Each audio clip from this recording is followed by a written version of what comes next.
Welcome back to Steel City Sports. So today we're going to be reviewing the championship round of the NFL playoffs. Crazy. We have so much to talk about with these games. And if you didn't see yesterday's video, I said, yeah, I'm a little under the weather, so my voice is probably going to sound a little weird throughout this. So excuse me for that and the coughing and whatever, but I had to make this video. I have to talk about these games because, wow. Obviously, we're going to start off with the Chiefs-Ravens game. I did pick the Chiefs here. You know, it came down to two major things for me. Number one was Patrick Mahomes. The best player in the world is on the Chiefs. And I've picked against him so many times now that eventually I just had to learn my lesson. I had to bite the bullet and just finally embrace the Chiefs because you go back to last year, I picked the Chargers to win the division. And obviously I was wrong about that. I picked the Eagles to win the Super Bowl last year over the Chiefs. I was wrong about that. Last week, I picked the Bills to beat the Chiefs. Again, wrong. So I was like, eventually, I have to learn from my mistakes. And I said, okay, I'm taking the Chiefs in this one because of Mahomes. You know, we talked about how stagnant and how weird their offense has looked all season long. But Mahomes and Kelce have just been able to completely elevate their play in the postseason. Like, holy shit, Travis Kelce is back. Like, we were talking this year, if Travis Kelce was done, if this could be his last year in the NFL, he has been on an absolute tear in the postseason. He had 2 touchdowns against the Bills. Yesterday, he looked incredible. You know, he looked like the best pass-catching weapon in the NFL yesterday. He was open. He was making spectacular catches, had over 100 yards with a touchdown. That I think it's undisputable now. Like, there were some questions with the regular season, but after this postseason run, even if the Chiefs don't win this Super Bowl, I think it's undoubtable that Mahomes and Kelce, they're the best 1-2 punch in the NFL. They're one of the best duos in the history of the league. So, yeah, that was one of my biggest reasons was Mahomes and obviously the Kelce connection. But number 2 was the playoff experience. That was a big thing, is the Ravens, like, yeah, they're the 1 seed. They've looked really good this year, but playoffs are a whole different animal, and the Kansas City Chiefs are unmatched when it comes to playoff experience. And I ultimately think that was a large reason why the Chiefs won this game, is because they were able to lean on that experience. They've been here before. The Baltimore Ravens have not, and it really showed. I think the Baltimore Ravens completely mentally just unraveled in this game. You had countless mistakes, specifically by Baltimore's defense, with at least 3 or 4 roughing the passer calls, and they were all, like, warranted. You know, I know that there's times where there's roughing the passer calls, and we're like, that's bullshit. You know, you're just protecting the QB. He barely touched him.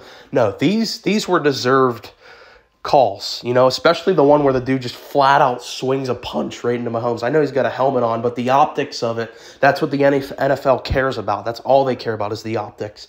And that was terrible. And Roquan at the end, I don't know what the hell Roquan Smith was doing. Like, what was that? And that roughing call basically iced the game at the end there.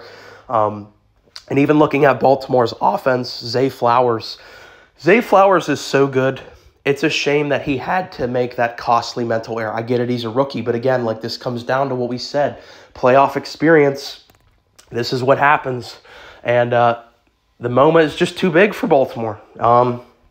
It is a shame. Like, excuse me. The first quarter looked like, okay, it looked like the heavyweight bout that I thought it was going to be, like, back and forth. The Chiefs had a really good drive, capped off by a Kelce touchdown, a really nice play. It's the first time Kyle Hamilton this season has been beaten one-on-one by a tight end for a touchdown. Kelce, like we said, was phenomenal the whole game, particularly the first half. And then I can't remember if it was the very next drive by Baltimore, if it was a couple drives later, but the Ravens did answer back in the first quarter with a tremendous play by Lamar Jackson. This is why Lamar Jackson is regarded as one of the best. This is why he won an MVP. His ability to just change the landscape of any given play. The way he's able to manipulate the pocket, run around his line, get out of the pocket. The way you go watch that touchdown throw he had to Zay Flowers in the first quarter. The way he was able to manipulate and just, like, get his blockers in the right spot to get that throw off, I think was phenomenal. Capped off by that Zay Flowers touchdown. It was great. And it looked like, okay, we're going to have a great matchup here where they just go back and forth, tit for tat. And it didn't really work out that way because, the Ravens were not able to find the end zone for the rest of the game. And like I said in that short I made, for me, the MVP of this game was Steve Spagnuolo. As good as Travis Kelce and Patrick Mahomes were with the offense and Isaiah Pacheco and Rashee Rice, they were all really good as well. But for me, the reason why the Chiefs won this game was their defense. Steve Spagnuolo could not have drawn up a better game plan against the Ravens. It does not exist. It was perfect, and the team really executed perfectly, bringing those blitzes. Lamar looked uncomfortable the entire game. Like I just said a couple minutes ago, Lamar had to always constantly be moving in the pocket, because it felt like the offensive line was just crumbling the entire time. Bringing those blitzes, making Lamar uncomfortable, leading to him to be unraveled, to make erratic mistakes. And throwing that interception late game is a big reason for that. And then also, probably the play of the game is by L'Jarius Sneed knocking the ball out of Zay Flowers' hands a yard before he gets into the end zone for a touchdown. Because if Zay Flowers scores that touchdown, it's a completely different game. The Ravens are right back in it. They're only down by a field goal. But him knocking that ball out, the Chiefs getting that fumble there, it changed everything because it went from being a game where we're only down by a field goal for Baltimore to now all the momentum is gone. That play there basically, I think, single-handedly iced this game. So overall, not too surprised by the outcome because I did pick the Chiefs. Baltimore, I don't know going forward what to do. That's probably something we're going to have to talk about at a later date. I don't really want to get too far into, off-season outlook. So let's just move on to the Lions-Niners game.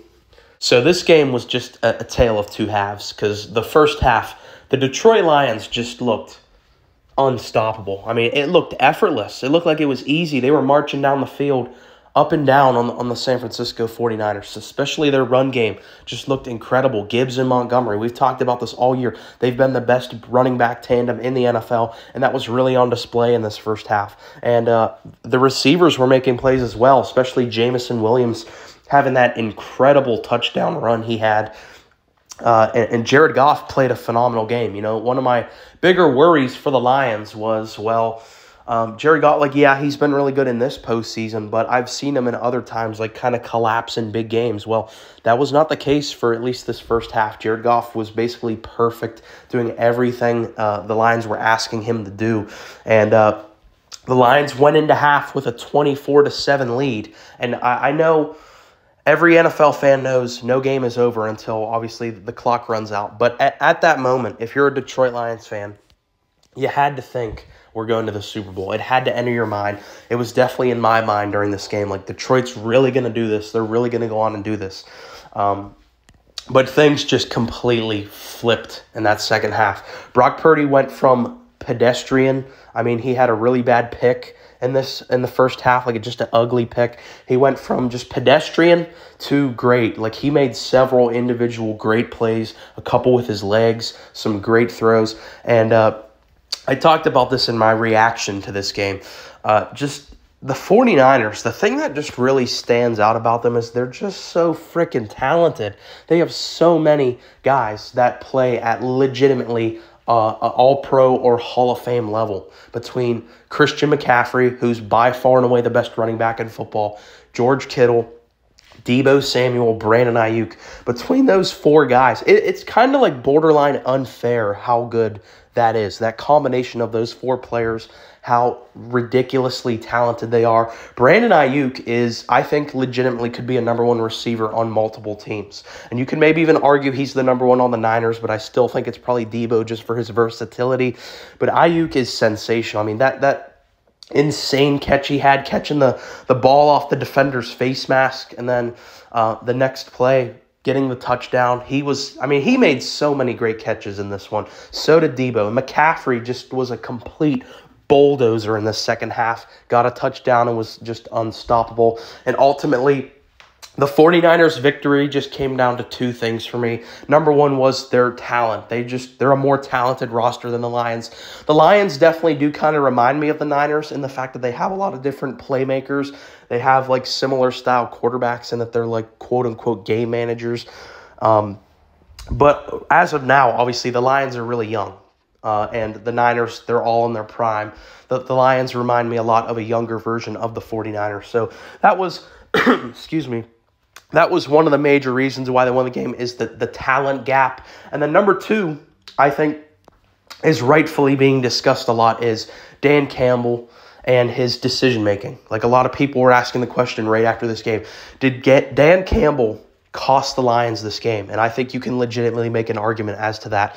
You know, Dan Campbell, he's not going to just change who he is. This is like from a philosophical standpoint, this is how Dan Campbell believes in coaching, is to just be pure aggressiveness. And we know that the analytics back up going for it. Like if it's anything like 5 yards or shorter, the analytic, you know, the advanced stats support going for it. But it just like situational football has to play a factor in this.